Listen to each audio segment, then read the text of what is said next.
You're listening to Gin&Chat with Lo and Nat. So pour yourself a chilled martini and sit down for a chat.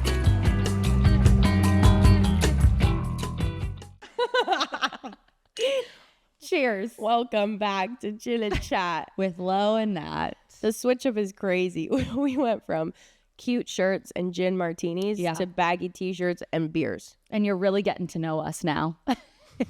We're showing our real selves. We stopped trying. I wore a polka dot dress in the last one, I'm pretty sure. Episode 6. And now we're like, hey guys. Hey, but there's a story. Welcome back. There's a story behind the shirts. There is. I'm just going to show them. Yeah. You'll be the model, Natalie. It says, just run. We can, come to the right a little bit. You're right. How's that? A little bit more. Just run. We can kiss later, baby. Yeah, there it is. I saw the arms of you guys being like, they go over there. They're like, I can't girls, I say left. They're like, no, Lauren, it's to the right. To the right. Directions are hard right now.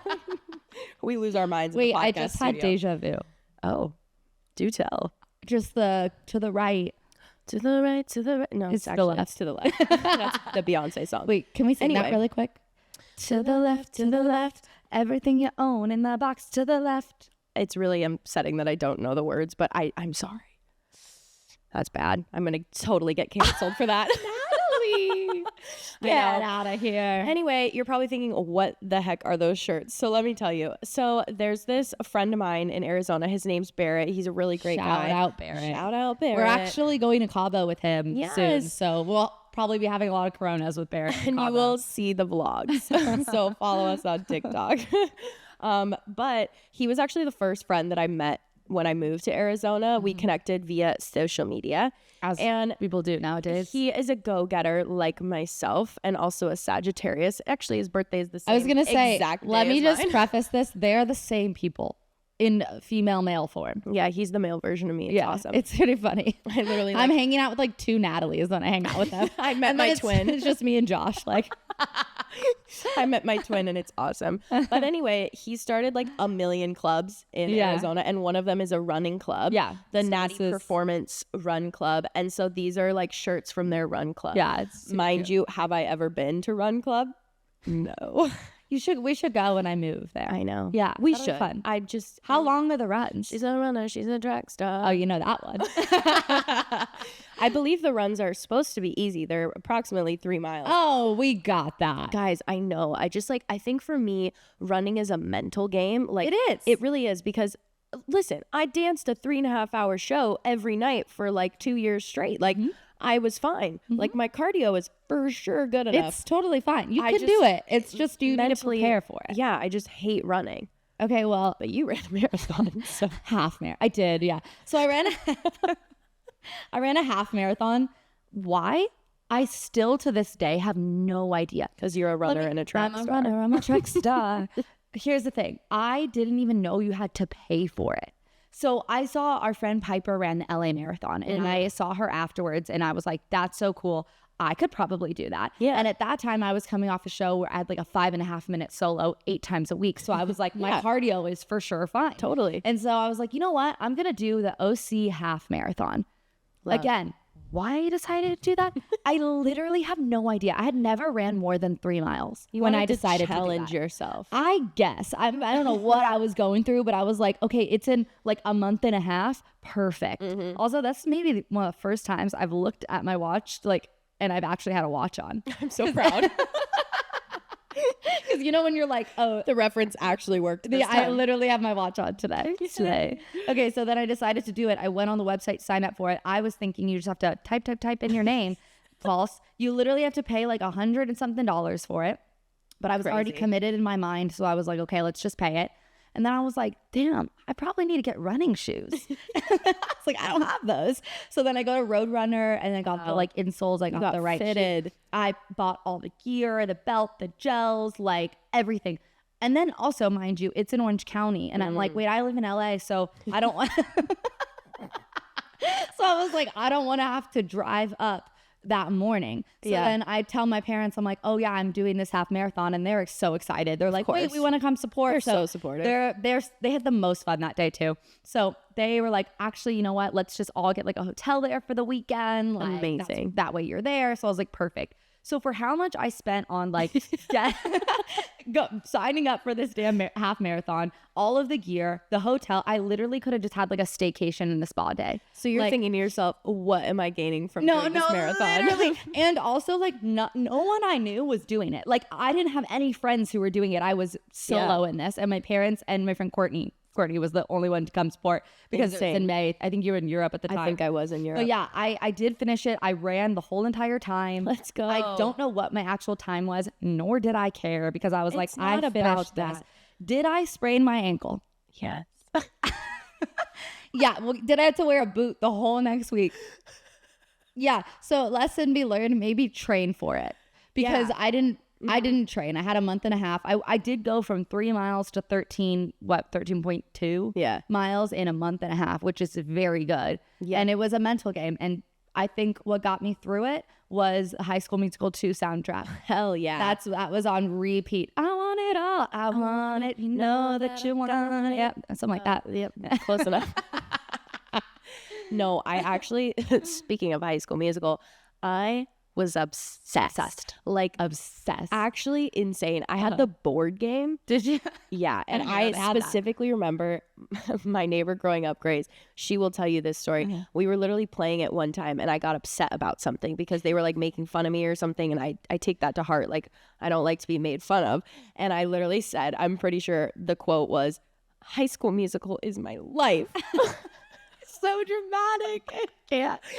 I genuinely though, like if I could go back in time and book a job, 100%. It would High School Musical to dance in High School Musical would have been absolutely epic. So if there is ever a redo, I know there was like High School Musical series, but like if we ever redo those movies. Yeah, she was. Yeah. Go Ariel. So if we ever do like a redo of those movies, please hire me. I'm just gonna sign myself up now. I'm ready. I'll come out of retirement. I'll be Gabriella. I'm so ready. I feel like I was more connected to Gabriella than I was Sharpay at the time, but now that I'm older, I'm more connected to Sharpay than Gabriella. Fierce. Yeah. Also, you just said come out of retirement and you're 27 years old. What are you talking about? I literally did a dance job last week. What am I saying? I'll just come out of retirement. We're so dramatic. Like you're literally currently working right now. Anyway, so the reason we're wearing these shirts today is because we felt like it would be really fun to give a shout out and talk about a lot of our friends that are currently entrepreneurs or kind of like the people that really forge their own path in life, because we respect that a lot. And we're two people that have done that our whole lives. Totally. And I think there's been a lot of times where I haven't felt like I fully fit in somewhere. Like I know high school for me was actually really rough. Like I really struggled in high school.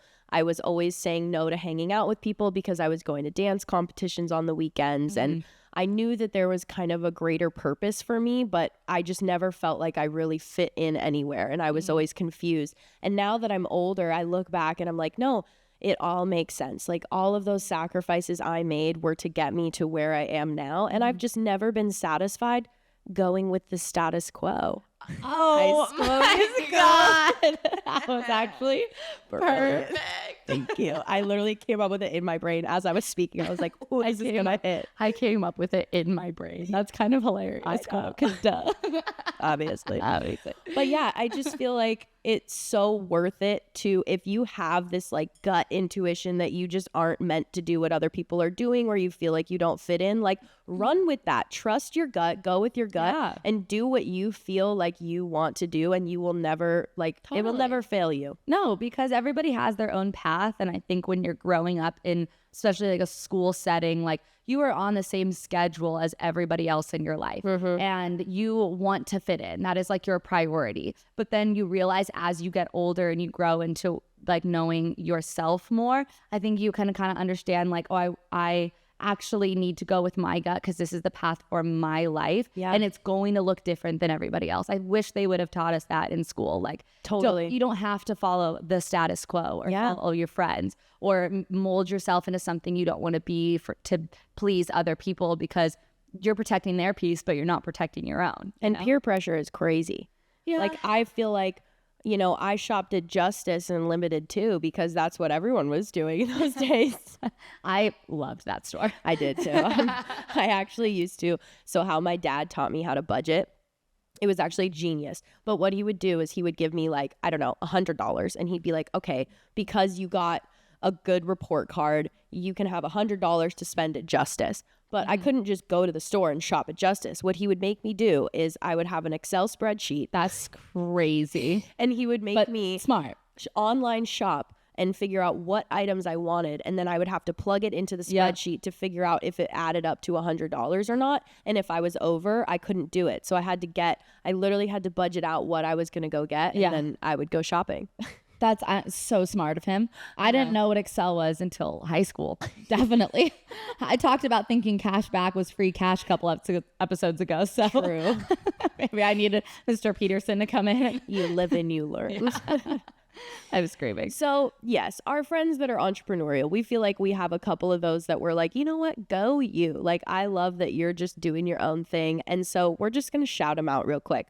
One of them, Jonah Almansar. Jonah. We love for Jonah. He just started a underwear brand, him and his boyfriend. It's called Almansar Apparel. It looks so cool. I remember I talked with him about it a few months ago. We did like a dance visual together. And he was saying that he was going to start this. And he's always really believed in himself, seen the bigger picture, wanted to be multifaceted and not just a dancer. We've talked about, having other interests other than just dance, but also excelling in your dance career. So totally. I think he's a great example of that. We've known him since college. We've kind of seen his growth and we're very proud of him, even though we don't see him all the time. Very proud. But we're definitely a supporter. So go Jonah. And he's a social media superstar. Like, I remember when he started blowing up on TikTok, and it kind of inspired me too, because I think anybody that is vulnerable on social media or posts a lot understands this feeling. But it's like, no matter how confident of a person you are, there is something so scary about just like being vulnerable on the internet. And oh, totally. There are so many times where I second guess what I'm posting, and I'm like, oh, I didn't look good enough there. I don't know if people will like it. Even this podcast, honestly, I forget that it's going to be seen by so many people and be perceived. And you have to be okay with being perceived. Totally. And you have to know that other people's opinion is actually none of your business. Totally. And so when we get vulnerable on this podcast or posting on social media, to know, have that confidence in yourself so much to know that it's okay if people perceive you in a way that is their own, doesn't make it right or wrong. Yeah. That's a lot of freedom that goes into and I think your purpose has to outweigh everything. That's what I'm trying to say. For us with this podcast, we sit down and we do this because we enjoy it. Yeah. And we know that what we're putting out is something that we're proud of. Now, do we think every listener is going to connect to every episode? No, absolutely not. No. I don't think my brother listens to every episode and is thinking, wow, that's so inspiring. But if one person does every episode, that's great. Right. That's all we care about. Right. And we're going with our gut feeling by doing this. We both know that this is something that feels right to us. Yeah. And I'm sure Jonah felt the same way when he started posting and look where it's gotten him. Trusted your intuition and you acted upon it. Exactly. Important. Yes. The next person we want to shout out is Heather Kelly. Yay! Yay! So Heather Kelly is another Chapman girly, and she's a couple years older than us. She was in our sorority, Alpha Phi. Go Alpha Phi. I forget that I did that. Anyway, Heather Kelly started her own hat company. Los Angeles Cowgirl. They're so cute. They're these crazy rhinestone cowboy hats, and she has them in all different colors. She has apparel now too. Yep. But it was just so cool because again, it was just something she was like, I want to be creative. I want to make these hats. And then it blew up to the point where she had famous people starting to wear them in photo shoots. Shania Twain has worn it. Shania Twain did. That's crazy. Shania Twain did it. I want to say Elton John. I don't know if I'm spreading misinformation, but I'm pretty sure I saw that. There was definitely somebody else. And I know she had someone just do I think it was a gender reveal at Coachella, and they literally wore one of her hats. It was crazy. She's. I think she also has actually a booth at Stagecoach this year. Yeah. She's popped super up, sick, and she's always been somebody who's done her own thing. Again. Yes, and she actually made me one of her hats. It was a pink hat with rhinestones on it, and she put the Eras Tour on the back. Super cute, and I have it on a hat model in my room. It's a prized possession, and I just think that's so cool. So. Go Heather. We're proud of you. Yay. Who's next? Okay, another one I have is Shelby. She's a dancer. We're not like, we've just known each other through the industry, but she's actually opening up a Legree studio. Word. I know. Oh my and gosh. I just saw In that LA? No, I think in her hometown. Oh, okay. I think it's in the Pacific Northwest somewhere, if I remember correctly. I could be butchering that, but Gotcha. I just saw her post about it on social media, and I was like, you know what? Go off. Like, that's so cool. I love that. I love that. Business owner. Go Shelby. Yay, Shelby. Congrats. And then Mr. Barrett. And then Barrett, the t-shirts. Well, he has multiple clubs, and I do want to say he's also starting his own protein bar company. It's called the Natty Bar, which is hilarious because he literally took Natalie's name and made it into they didn't know each other yet, but it was like kind of we didn't know each other yet, but I did tell him, I was like, that's so sweet of you to name your protein bar after me. Thank you, Barrett. I better get free protein bars for life. 100%. So anyway, I'm really excited to try it. Okay. We aren't going to give you too many details yet because he hasn't officially launched. So he doesn't want us to like give all the secrets away. But when we know more information and when it's closer to launch date, we will definitely keep you guys updated. But so cool. Those are all the friends that we wrote down, unless you have any others that you can think of. I guess Ariel, because we literally just saw her. Yeah. Like, she is just someone, she's did the High School Musical. The series. Called the series. And she's someone who's always like looked at the big picture of things and gone with her gut. I would say Blue is the same way too. Yes, totally. Blue Kim, she was on Big Brother. Oh yeah. Yeah. And we saw them at Coachella a few weeks ago, and we were saying that how like we all just jumped timelines. Like we all like worked on our individual selves and our growth. Yeah. And then we're all supporting each other at like this next level of life. And it's just really cool to see friends that have like grown with you, but also grown because they've done their own work. Yep. And I think that is super big when I look at like those two people, for example. Speaking of Coachella too, Annika. Yes. Yeah. Oh so my gosh. she's a DJ. She's super fierce. Again, we are in a sorority together. Yep. And she's actually dating Mal P, which is so insane. cool. So cool. So cool. But we saw her perform at Coachella. We like made sure to go to her set. That was at the Do Lab. Yeah. She Also, did amazing. mind you, to go from college and then not even like 5 years later, you're literally Performing at Coachella. DJing at the Do Lab at Coachella is insane. Like that's so cool. So I think just like seeing people's growth as individuals is what like, my main thing. And then usually that leads to wanting to create your own thing because you have creative energy, because you put that energy into yourself and not into like the opinions of other people. Yeah. Also seeing people like own their power. Yes. You know what I mean? It's like you can tell those people that are just like truly confident in who they are and have such a strong sense of purpose and direction and where their life is headed. They don't judge you for choosing your own path. They support it. Yeah. And they don't get intimidated by it, which I think is a really big thing. Yeah. Because a lot of people can shrink when you share your success or share like your confidence. And the people that are on your same level, aka the people who have done the growth on themselves, they actually like feed off of that and want to like collaborate. They want to unite. They want to support you. They like make sure to tell you how proud they are of you. And I think that's like really big, especially now that we're like going into this next stage with this podcast and like, you know, with this next era of our life, our entrepreneurial era. I can never entrepreneurial say that word where I think it sounds it's correct. A long word. Entrepreneurial era. Yeah. My mouth like is too big. Like it doesn't do that. You're like, it just doesn't come out right. Entrepreneurial. That's funny. Yeah, I was gonna say, I just think, you know, a couple episodes ago we did talk about the fact that like the day that you sat down with me and you were like, I'm jealous of you. And we talked about this conversation, but I think it's important to acknowledge like the friends in your life that have the ability to not let jealousy consume them and can just genuinely support you. They go the farthest, because I truly believe that what you put out comes back to you. Agreed. And if you're willing to unbiasedly support other people and be like, that is so cool. I'm not jealous at all. I'm so proud of them. Like, that's amazing. It's going to come back to you. Right. And but that shows their confidence level, because if they're not confident, that will make them shrink. But if they are confident, they'll use that as fuel. Yeah. So I think that like we've seen it with like people reaching out to us and we're like, wow, that's so nice of them to like support our podcast and like be able to like share that and not feel like they're talking shit about us behind our back. Literally. Can I say that? Yeah, that's fine. I mean, actually, we just want you guys to know too, like a little moment for the fans.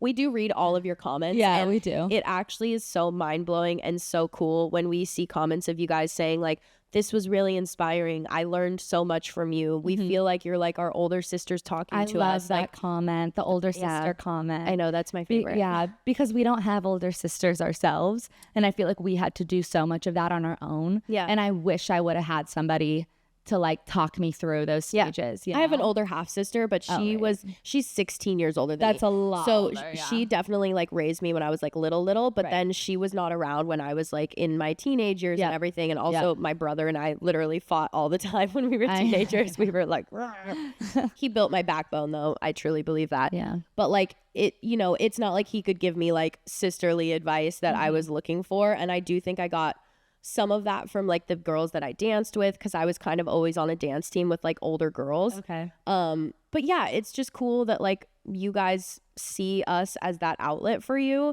and that you're actually like learning things from us. So that means a lot. So Thank you. thanks, Lily. I feel like a Gen Z doing this. Yeah, we're used to this. We're like on the cusp. I feel like as 27-year-olds, we're like in the middle of two generations. Here's the thing: I feel like I identify more with millennials. I will say, because even though like sometimes I go into my Gen Z era, but most of the time I feel like a millennial. I can't work my phone.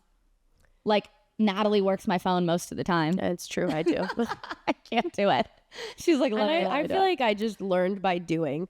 Like that is one thing I feel like I just kind of was like, yeah, let me just try social media, and now I just edit things. It's okay, speaking of you guys, so I started just kind of like reading through comments, and also like I posted about a Q&A. And before we get into our Q&A segment, which we're going to start doing every episode, I just wanted to touch on this comment from someone because they wanted us to talk about it, and I think it's really important. So she was asking for post-grad advice for someone going into a creative field, and along that is trusting your gut and following your intuition, which we kind of touched on already in this episode. So I just want to expand upon it and kind of give that person some advice for going into a creative field post-grad.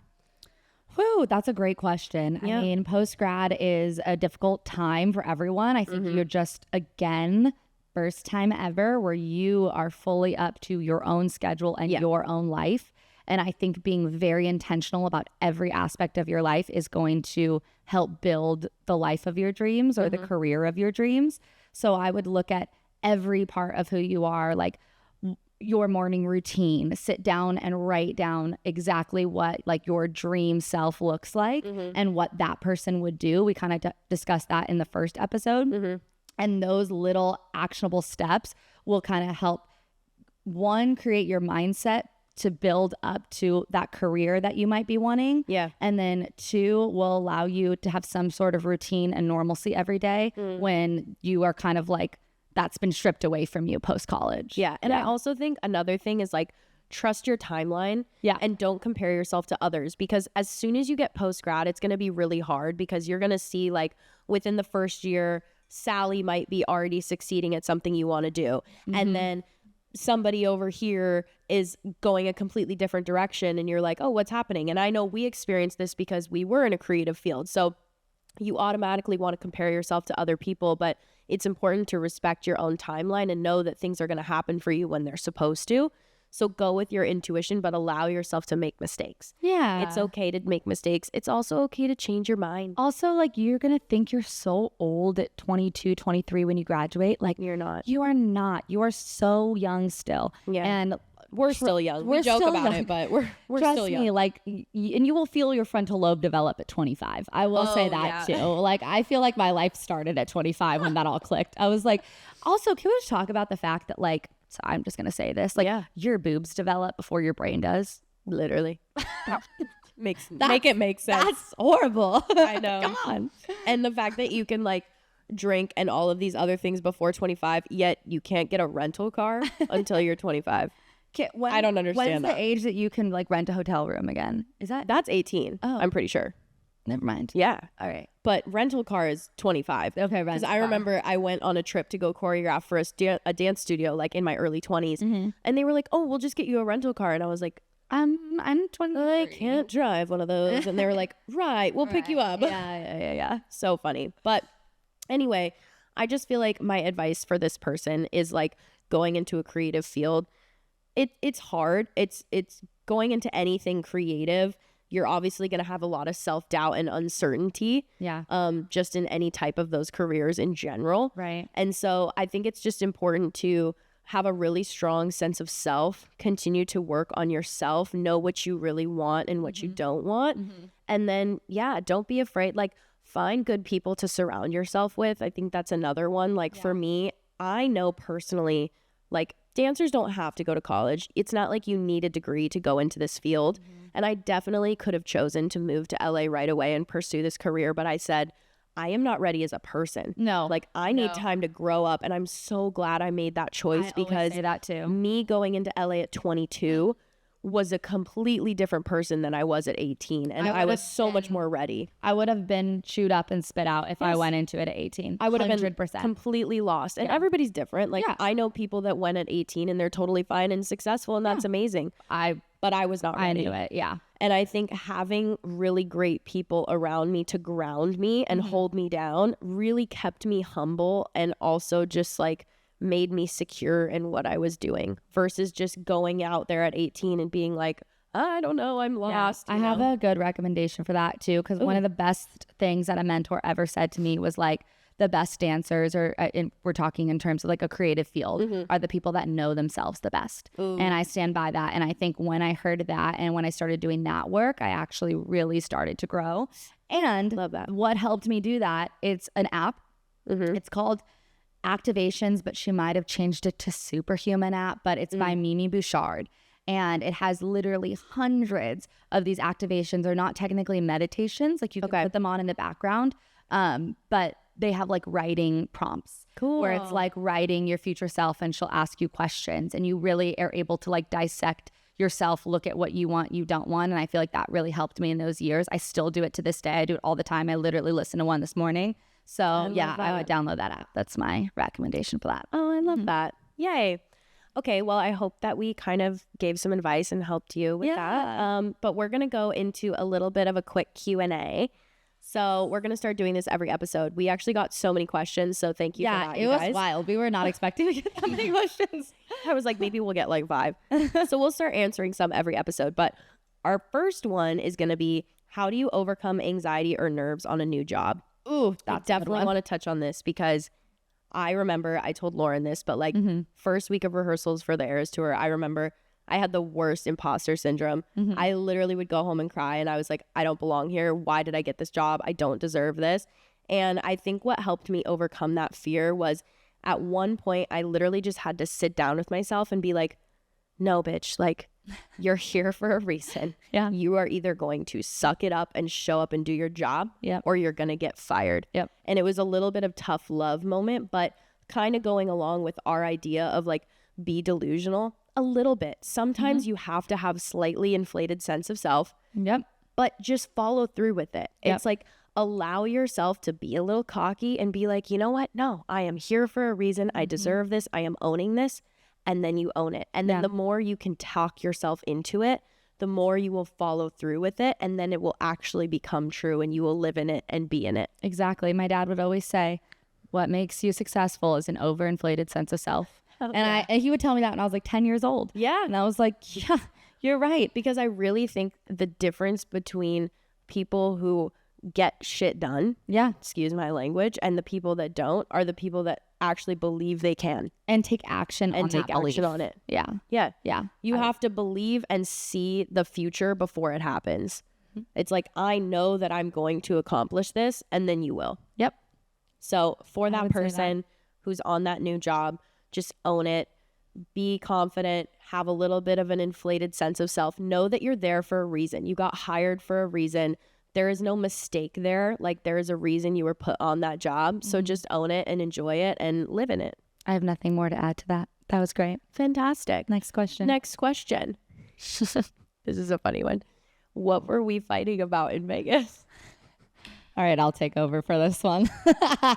I'll take it. Okay. Perfect. So let's preface. It was my birthday weekend. Okay. I, up to that point, have had had really bad birthdays in college. Yeah, like she's prone to that. One birthday, my grandpa passed away. One birthday, my friend from high school passed away. Like it was actually like really bad. So I was excited this weekend to go to Vegas. We were there for, I was about to say work, for school. Yeah. We were doing like a little show out there. So we all had to be there at that time, and I was excited. And then shit just started hitting the fan again. It was actually everyone was fighting. It wasn't just us. No. Like it was our whole friend group in college. Like 4 years of built up animosity was lashed out Coming on out that one night, and it was giving drama. It was scary. If we had a like camera following us around, that would have been a great reality TV show. That's what I It would said. have been. It would have been phenomenal. So People would have loved it. oh yeah, we could have played that clip right now. Run it back. Yeah, literally. So we're there. We were going to see Rufus Du Sol. So good. And at I don't remember which Excess, I think. Excess, the outside one. At the Wynn Encore Beach Club. Sorry. Beach Club. Yeah. Okay. So we were going to Encore Beach Club to see Rufus Du Sol, and we had met some people before that got us tables. You know how Vegas works, and like Natalie was in cahoots with them. I was just vibing because it was my birthday. Yeah. So Natalie started to feel like, you know, it's like a big crowd. So she was like, I was just getting a little anxious. And she was like, I think I want to like go outside. We had been there for like 4 days. Like if you know Vegas, like 24 hours is enough. Is plenty. Like we had been there for a long time. So I didn't know all this was happening. Natalie leaves with one of our other friends. I'm with another group of friends. Mind you, there's like 15 girls. Like it was a lot. A lot of people, So we go to another table, and then I see Natalie behind the DJ. So I'm like, oh, perfect. I'm going to go there too, because she had met up with those guys that we had been in cahoots with the day before. They had a table behind the DJ. She was looks there. over. Excuse my voice. She literally looks over and points at me, and she's like, oh, and sees me like. So I'm thinking like, I'm like, yes, it's my birthday. We're going to go behind the DJ. Like, love it. And this, I mean, I would also say this wasn't our first time behind the DJ in college. Like we did that a fair amount. So I was like, perfect. I'm going to go up. So I start walking up. Little do I know, the 15, 20 girls follow me. They follow her. That wasn't her plan. That wasn't my plan. And I wasn't really fully coherent to what was happening at that moment. Yeah. So I go up to the little line behind the DJ, and I'm thinking, perfect, they're going to let me in, right? It's Natalie, it's my friends. And I'm looking at the people who are literally paid thousands of dollars for this table to be there. They had paid so much money, and I'm like, this is not my call. Like, these are my friends. Can you let them up? But there's a group, I'm pointing at a group of 20 girls and at a full table, and they're looking at me like, But also I had like me and Natalie and our one other friend had hung out with these guys before. So it's not like I was like a stranger. No, not at all. So I was like, why am I not being let in? Yeah. Lauren was upset because she wasn't being let in, and it was her birthday. And I understand, but it was also not my call to make, because I did not pay for the table, and there's a giant group of girls at a full table that they didn't want to let in. It was a very stupid fight, is basically moral of the story, and it was neither of our faults. However, we place the blame on each other. And then like 5 minutes later, I think not you, but the guys were like, okay, backtrack. Majority of the girls had left at this point. They were like, we're not waiting. Okay, we're not waiting. I think I went to the bathroom. I came back, and then they were like, yeah, come on. When it was less people. And I get that, because sure, you're whatever dude paying for this table, and you think you're like super cool. Yeah. Which, like, thank you for that at the time, but like, okay. Yeah. And then I finally got in, and then I had thought Natalie was the one that was like, don't let them in. And then I did. Should I say it? Go for it. Let it rip. She said to my face, yeah. You bitch. Mind you, Lauren, drunk, in a birthday sash, screams to my face, and she's shorter than me, so she's looking up. You bitch. It was so good. And then like a couple weeks ago, like someone said, like, I think Lauren is scared of you, and you were like, absolutely not, because she is my only friend who has looked me in the eyes and said, you bitch. It's definitely not scared. Not That's scared so crazy. And then we funny. just kind of like, I remember we were like, oh, whatever. And we like walked away from each other. How dare And she. then that night, everybody else was fighting about something else. I don't even remember what they were fighting about. But it was my birthday dinner that night because we were at the day club. And then I go into the hotel room with everyone and I go, look, I am still having my birthday dinner. If you guys want to set aside what you're fighting about and come, then great. But if you're going to act that way at my birthday dinner, do not come. Also, I'm pretty sure I literally just sent Lauren a picture of a pug and said, sorry. Good now. Yeah. You got me an Americano too. Yeah. And put sorry. And I was like, okay. We were literally fine. And that was that. But now you know our only fight. I love it. And on that note, cheers. We're also 22, right? Yeah. We're Like, give us a break. 21. 21. Not even 22. Not even 22. All right. We hope you enjoyed this episode. We'll see you next time. Bye. Thanks for joining us today. We hope you had a great chat. Lo and Nat can't wait to have you back.